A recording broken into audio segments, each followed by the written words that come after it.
ബംഗ്ലാദേശിലെ ഹിന്ദുക്കൾ നേരിടുന്ന അതിക്രമങ്ങൾക്ക് അതിവേഗ പരിഹാരമുണ്ടാക്കണമെന്ന് ശങ്കരാചാര്യ നന്മ്യാർ. ദ്വാരക ശങ്കരാചാര്യൻ സ്വാമി സദാനന്ദ സരസ്വതി, പൂരി ശങ്കരാചാര്യൻ സ്വാമി നിശ്ചലാനന്ദ സരസ്വതി, കാഞ്ചി ശങ്കരാചാര്യൻ ശങ്കര വിജയേന്ദ്ര സരസ്വതി, ജ്യോതിർമഠം ആചാര്യൻ അവിമുക്തേശ്വരാനന്ദ സരസ്വതി എന്നിവരാണ് പ്രസ്താവനകളിലൂടെ ശക്തമായി പ്രതികരിച്ചത്. 1.25 കോടി ഹിന്ദുക്കളുള്ള ബംഗ്ലാദേശിലെ ആക്രമണം ഗൗരവത്തോടെ കാണണമെന്ന് ദ്വാരക ശങ്കരാചാര്യൻ ആവശ്യപ്പെട്ടു. എന്തപരാധം ചെയ്തിട്ടാണ് ഹിന്ദുക്കളെ തിരഞ്ഞുപിടിച്ച് വധിക്കുന്നതെന്ന് അദ്ദേഹം ചോദിച്ചു. ഹിന്ദുരക്ഷ ഉറപ്പാക്കാൻ ഭാരതത്തിലെ ബംഗ്ലാദേശിലെയും ഭരണാധികാരികൾ ഒരുമിച്ച് നടപടി സ്വീകരിക്കണമെന്ന് സ്വാമി സദാനന്ദ സരസ്വതി ആവശ്യപ്പെട്ടു. ഹിന്ദു സുരക്ഷിതമായാൽ രാജ്യം സുരക്ഷിതമാകുമെന്ന് ബംഗ്ലാദേശ് മനസ്സിലാക്കണമെന്ന് ഓർമ്മിപ്പിച്ച സ്വാമി നിശ്ചലാനന്ദ സരസ്വതി അക്രമങ്ങൾക്ക് പിന്നിൽ ഭാരതത്തെ അസ്ഥിരപ്പെടുത്താനുള്ള ചൈനയുടെ ഗൂഢാലോചനയുണ്ടോ എന്ന് പരിശോധിക്കണമെന്നും ആവശ്യപ്പെട്ടു. ശക്തിപീഠമായ ധാക്കേശ്വരി ക്ഷേത്രം കുടികൊള്ളുന്ന മണ്ണിൽ ഹിന്ദുക്കൾ അരക്ഷിതരാകുന്നത് ആശങ്ക സൃഷ്ടിക്കുന്നുവെന്ന് ശങ്കര വിജയേന്ദ്ര സരസ്വതി പറഞ്ഞു. ബംഗ്ലാദേശിലെ ഹിന്ദു ന്യൂനപക്ഷത്തെ സംരക്ഷിക്കാൻ ഭാരത സർക്കാർ ശക്തമായ നടപടികൾ സ്വീകരിക്കണമെന്ന്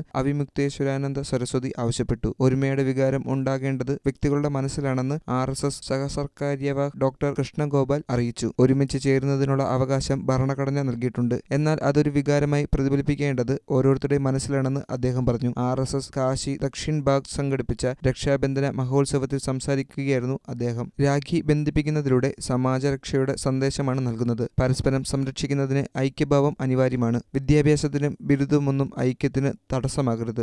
ഭാഷ, ജാതി, മതം, സാമ്പത്തിക നിലവാരം, വിദ്യാഭ്യാസ നിലവാരം തുടങ്ങി എല്ലാ വിചാരങ്ങളെയും പിന്തള്ളി നമ്മൾ ഒന്നാണ് എന്ന തോന്നൽ മാത്രം അവശേഷിക്കുന്നതാണ് ഏകതയുടെ ഭാവം, ഡോക്ടർ കൃഷ്ണഗോപാൽ പറഞ്ഞു. ശക്തി ഉണർന്നപ്പോഴാണ് നമ്മൾ ജയിച്ചത്. ഗ്രീക്കുകാരെയും ശകന്മാരെയും ഹൂണന്മാരെയും പരാജയപ്പെടുത്തിയത് ഐക്യബോധം പകർന്ന ശക്തിയിലാണ്. നമ്മൾ ചിതറിയ ജനക്കൂട്ടമായപ്പോഴാണ് കയ്യിൽ ഒരു പിടി ധാന്യവുമായി വന്നവൻ പോലും ഈ സമൃദ്ധ ഭാരതത്തിൽ വാഴ്ച നടത്തിയതെന്ന് മറക്കരുത്. നമ്മുടെ പ്രവൃത്തിയും പെരുമാറ്റവും സനാതന ദർശനത്തിന് അനുസൃതമായിരിക്കണമെന്ന് രക്ഷാബന്ധൻ ഉത്സവത്തിൽ ഓരോരുത്തരും പ്രതിജ്ഞയെടുക്കണം. ഹിന്ദു സമൂഹത്തിന്റെ കഴിഞ്ഞ 1000 വർഷത്തെ പോരാട്ടം നമ്മോട് പറയുന്നത് ഒറ്റക്കെട്ടായി നിന്നില്ലെങ്കിൽ ജനങ്ങൾക്ക് രാഷ്ട്രത്തെക്കുറിച്ചും സംസ്കാരത്തെക്കുറിച്ചും ബോധമുണ്ടായില്ലെങ്കിൽ രാജ്യം ശിഥിലമായി പോകുമെന്നതാണ്. അത് നമുക്ക് ഭൂതകാലം നൽകുന്ന പാഠമാണ്. നമ്മുടെ രാജ്യത്ത് ഇല്ലാത്തത് ഒന്നും ഉണ്ടായിരുന്നില്ല. നക്ഷത്രങ്ങൾ നോക്കി കാലത്തെയും നാടി നോക്കി ആരോഗ്യത്തെയും നിർണയിച്ച നാടാണിത്. ക്ഷേത്ര നിർമ്മാണം, ഇരുമ്പ് സ്തംഭ നിർമ്മാണം, വ്യാകരണം, തത്വശാസ്ത്രം, നീതിശാസ്ത്രം, ഗണിതശാസ്ത്രം, ബീജഗണിതശാസ്ത്രം, ജ്യോതിശാസ്ത്രം, കപ്പൽ വ്യാപാരം, നളന്ദ, തക്ഷശില തുടങ്ങിയ സർവകലാശാലകൾ. പുരാതന ഭാരതം ആത്മീയമായും സാമ്പത്തികമായും ലോകത്തിന്റെ നേതാവായിരുന്നു. എന്നാൽ ഐക്യമില്ലാത്തതുകൊണ്ട് മാത്രം 1000 വർഷം നമുക്ക് പൊരുതേണ്ടി വന്നതാണ് ചരിത്രപാഠം. 1905 ബംഗാളിനെ വിഭജിച്ചപ്പോൾ ഗംഗാ തീരത്ത് ചേർന്ന ജനങ്ങൾ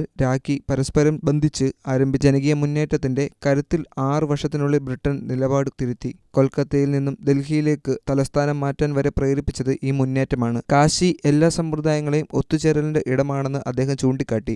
എല്ലാത്തരം ആരാധനാ രീതികൾക്കും ഇവിടെ ഇടമുണ്ട്. ഐക്യത്തിന്റെ ഈ സന്ദേശമാണ് രക്ഷാബന്ധനോത്സവം പകരുന്നത്.